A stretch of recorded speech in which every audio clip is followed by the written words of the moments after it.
Hello everyone, welcome to my YouTube channel. मैं doctor Shubh Arora and I hope you all are doing absolutely fine as usual. बात करेंगे आज video में counselling date को लेकर, कुछ कोर्ट केसेस जो चल रहे हैं उसके बारे में और काउंसलिंग को लेकर क्या अपडेट्स हैं, कौन कौन से स्टेट का नोटिफिकेशन आ चुके हैं। आज ही जस्ट थोड़ी देर पहले एक और नोटिफिकेशन आया कोर्ट स्टेट का, उसके बारे में भी बात करेंगे। चैनल पर तो चैनल को सब्सक्राइब कर लीजिए। मुझसे कुछ पूछना चाहते हैं तो पूछ सकते हैं, व्हाट्सएप करके, मुझे कॉल करके। पेड सर्विस लेना चाहते हैं तो 1 से 2 स्लॉट्स अभी बचे हैं, चाहे तो आप अवेल कर सकते हैं। नंबर नीचे जो उस पर आप मुझे कॉल करके। ठीक है, बात करते हैं सबसे पहले काउंसलिंग डेट को लेकर। काउंसलिंग डेट क्या रहने वाली है? 9 सितंबर आज दिन है और लगभग हम मान के चलते हैं 5 से 6 दिन का टाइम रह गया हमारी काउंसलिंग स्टार्ट होने का।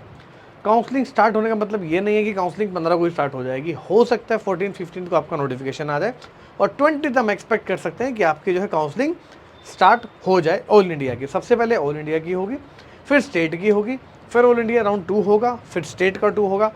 ऑल इंडिया राउंड 2 स्टेट से पहले हो सकता है आपके लिए रिवाइज कट ऑफ का नोटिस आ जाए और फिर राउंड 3 होगा। इसी तरीके से स्टे राउंड होगा और हो सकता है स्पेशल स्टे भी हो जाए अगर कोई ऐसा चांस दिखा तो। ठीक है, और ऐसे चांसेस में बहुत ही अच्छे चांसेस होते हैं कि आपको कॉलेज, आपकी ब्रांच मिल जाए। अगर कोई कैंडिडेट लास्ट तक जाना चाहता है, पार्टिसिपेट अगर लास्ट की कट ऑफ देख के कहता है कि मुझे मिल रहा था लास्ट ईयर, इस साल भी मिल जाएगा, तो आप वो कट ऑफ समझिए वो राउंड 4 की थी, राउंड 5 की थी। तो क्या आप उस लेवल तक जा पाएंगे? क्या वो इतना एक्सट्रीम नहीं होगा कि आप उसको सफ़र कर पाएँ? स्ट्रे में कुछ नहीं मिला, फिर आपके हाथ में कुछ भी नहीं रह जाएगा, अपग्रेडेशन का ऑप्शन भी नहीं होता राउंड 3 के बाद। तो वो आपको डिसाइड करना है स्ट्रे में जाना नहीं जाना। मोस्टली वही जाते हैं स्ट्रे में या स्पेशल स्ट्रे में जो अगले साल की तैयारी कर रहे होते हैं, जिनको कोई दिक्कत नहीं, मिल गया तो अच्छा है, नहीं मिला तो कोई बात नहीं। तो ये चीज़ें अपने दिमाग में रखनी बहुत ज़रूरी है काउंसलिंग को लेकर। ठीक है, तो हो सकता है 14-15 को आपका नोटिस आ जाए और काउंसलिंग आपकी 20 से स्टार्ट हो जाए। सीट्स को लेकर क्या अपडेट है तो मैं बता दूं, 8000 सीट्स अनाउंस की गई थी कि जो है इंक्रीज़ होने वाली है गवर्नमेंट की तरफ से। 2700 यूजी में इंक्रीज़ हुई है राउंड 2 में, बची कितनी? 5300। तो 5300 में अगर हम वर्स्ट टू वर्स्ट सिनेरियो में लगा लें कि 1000 और चली गई नीट यूजी में 3rd राउंड में, तो हमारे पास तब भी 4500 से लेकर 4000 तक सीट्स हमारे पास बढ़ सकती हैं। और अगर इतनी बढ़ती हैं तो बहुत ही अच्छा पॉजिटिव शिफ्ट देखने को मिलेगा, बहुत ही मैसिव इम्पैक्ट देखने को मिलेगा काउंसलिंग पे। बहुत सारे ऐसी जो हमारी ब्रांचेज है वहाँ पे कट ऑफ बहुत लेट तक दिखती हुई नजर आएगी और आपके ऊपर है कि आप राउंड 3 तक स्ट्रे में वो फाइट कर पाएंगे, कैपेबिलिटी होगी उतनी फाइट करने की नहीं। ऐसा भी हो सकता है कि राउंड 1 में कुछ सीट बढ़े, राउंड 2 में कुछ सीटें बढ़े, राउंड 3 में कुछ सीटें बढ़े।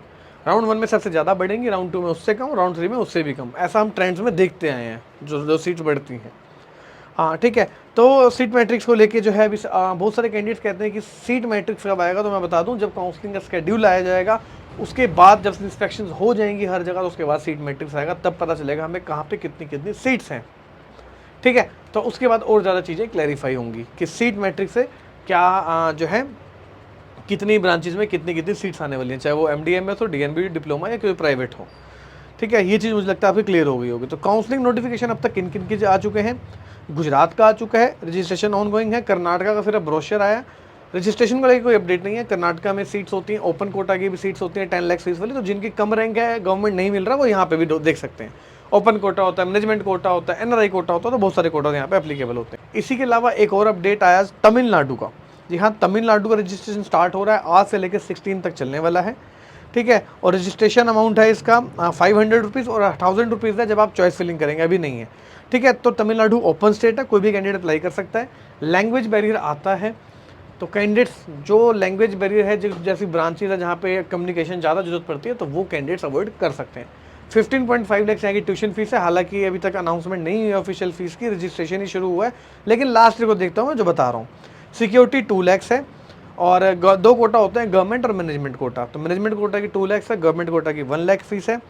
NRI की यहाँ पे 26 लाख पर एनम की फीस है। CMC है 1.6 लाख 3 साल की फीस है। हिडन चार्जेस बहुत ज़्यादा यहाँ पे होते हैं, तो जो 15.5 है वो आपका 2022 बन जाता है।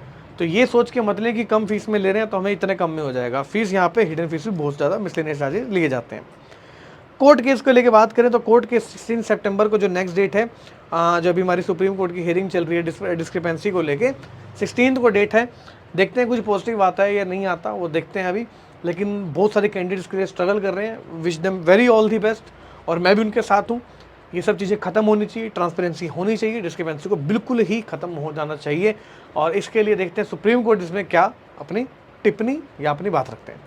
ठीक है, यूपी को लेके बता दूं तो यूपी में और भी कॉलेजेस हैं बहुत सारे जिन्होंने फीस बढ़ाने की बात करी है, तो कोर्ट में गए हैं।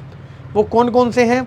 कॉलेजेस मुजफ्फरनगर मेडिकल कॉलेज है, एनसीआर है, ठीक है। इसके अलावा एसकेएम है, हेरिटेज है, वेंकटेश्वर है और सरस्वती भी कल चला गया।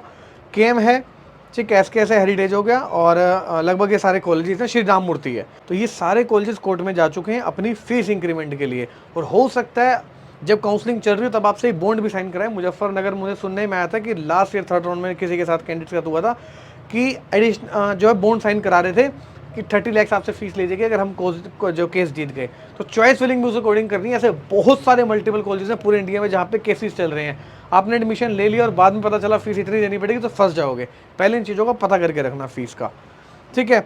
और एमसीएससी का यूजी में राउंड 2 एक्सटेंड हो गया, इससे फ़र्क नहीं पड़ेगा। मैंने पहले भी कहा था उसकी डेट एक्सटेंड होने से यहाँ पे कुछ फ़र्क नहीं पड़ेगा। एमसीएससी काउंसलिंग नीट पे जाएगी, अपने टाइम से स्टार्ट करेगी, यूजी से बिल्कुल फ़र्क नहीं पड़ेगा, ठीक है। और त्रिपुरा की न्यू वेबसाइट आ गई है trmcc.admission.nic.in। ये सारे कुछ मेजर अपडेट्स हैं जिनके बारे में मुझे बात करनी थी, ठीक है। तो उम्मीद करता हूँ आपको इन्फॉर्मेशन काफ़ी अच्छी लगी होगी और चैनल को सब्सक्राइब कर लीजिए। बाकी मुझसे बात करना चाहते हैं तो डायरेक्ट लिंक है, वहाँ पे जाके मुझे आप मैसेज कर सकते हैं और पूछ सकते हैं मेरे रैंक पे मुझे क्या क्या मिलेगा, वो आपको गाइड करूँगा मैं, ठीक है। कोई बाकी पेड काउंसलिंग के लिए चाहे तो कॉन्टैक्ट कर सकते हैं। कुछ स्लॉट्स बचे हैं और मिलेंगे आपसे नेक्स्ट वीडियो में। Until then good bye, take care.